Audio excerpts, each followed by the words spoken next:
Hi guys, welcome back to Rashyu vlogs. ನಾನಿವತ್ತು ನಮ್ಮ ಮನೇಲಿ ಯಾವ ರೀತಿ ನಾವು ತಲೆಕಾಲು ಮಾಂಸದ ಸಾಂಬಾರನ್ನ ಮಾಡ್ತೀವಿ ಅನ್ನೋದನ್ನ ನಿಮಗೆ ತೋರಿಸ್ತಾ ಇದ್ದೀನಿ.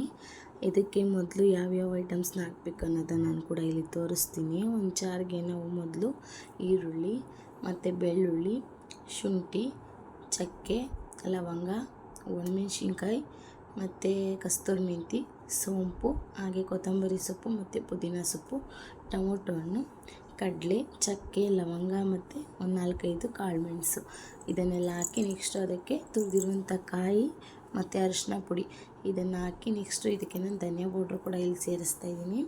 ಧನಿಯಾ ಪುಡಿ ಎಲ್ಲ ಹಾಕಿ ನೀಟಾಗಿ ಅದಕ್ಕೆ ಎಷ್ಟು ನೀರು ಬೇಕೋ ಅಷ್ಟು ನೋಡಿಕೊಂಡು ಅದನ್ನು ನೀಟಾಗಿ ರುಬ್ಕೋಬೇಕು. ರುಬ್ಕೊಂಡಾದಮೇಲೆ ನಾನು ಒಂದು ಕುಕ್ಕರ್ಗೆ ಎಣ್ಣೆ ಹಾಕ್ತಾಯಿದ್ದೀನಿ. ಎಷ್ಟು ಒಂದು 3-4 ಟೇಬಲ್ ಸ್ಪೂನ್ ಎಣ್ಣೆ ಹಾಕಿ ಅದು ಸ್ವಲ್ಪ ಕಾದಾದ್ಮೇಲೆ ನಾನಿಲ್ಲಿ ಕರಿಬೇವಿನ ಸೊಪ್ಪು, ಬೆಳ್ಳುಳ್ಳಿ, ಈರುಳ್ಳಿ ಇದನ್ನು ಹಾಕಿ ಒಂದು 2 ಮಿನಿಟ್ಸ್ ಅದನ್ನ ಫ್ರೈ ಮಾಡ್ಕೊಳ್ತಾ ಇದ್ದೀನಿ. ಫ್ರೈ ಆದಮೇಲೆ ನಾನಿಲ್ಲಿ ತೊಳೆದಿರುವಂಥ ಮಟನ್ನ ಇಲ್ಲಿ ಕುಕ್ಕರ್ಗೆ ಸೇರಿಸ್ತಾ ಇದ್ದೀನಿ.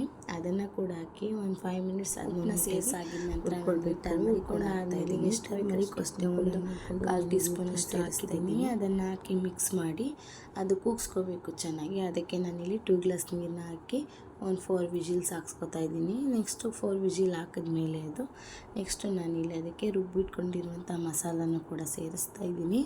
ಮಸಾಲ ಹಾಕಿ ನೆಕ್ಸ್ಟ್ ಅದಕ್ಕೆ ಎಷ್ಟು ನೀರು ಬೇಕೋ ಅಷ್ಟು ನೋಡಿಕೊಂಡು ನಾನಿಲ್ಲಿ ನೀರು ಕೂಡ ಹಾಕ್ತಾಯಿದ್ದೀನಿ. ತಲೆಕಾಲು ಸಾಂಬಾರು ತೆಳ್ಳಗೆ ಮಾಡಬೇಕು, ಚೆನ್ನಾಗಿರುತ್ತೆ. ಸೊ ನಾನಿಲ್ಲಿ ನೀರು ಸ್ವಲ್ಪ ಜಾಸ್ತಿನೇ ಹಾಕಿದ್ದೀನಿ. ಹಾಕಿದ ನಂತರ ಒಂದು ಕಾಲು ಗಂಟೆಯಷ್ಟು ಟೈಮ್ ಅದನ್ನು ಕುದಿಸ್ಕೊಳ್ಬೇಕು. ಕುದಿಸ್ಕೊಂಡಾದಮೇಲೆ ನೀವೇ ನೋಡ್ಬೋದು ಅದು ಎಣ್ಣೆ ಬಿಡಬೇಕು ಚೆನ್ನಾಗಿ ಮೇಲೆ. ಅಷ್ಟು ಕುದಿಸ್ಕೊಂಡ್ರೆ ಟೇಸ್ಟಿಯಾಗಿರುವಂಥ ತಲೆಕಾಲು ಸಾಂಬಾರು ರೆಡಿಯಾಗುತ್ತೆ. ನೀವು ಟ್ರೈ ಮಾಡಿ ಹೇಗೆ ಬಂತು ಅಂತ ಕಮೆಂಟ್ ಮಾಡಿ. Thanks for watching. Keep supporting guys. Bye.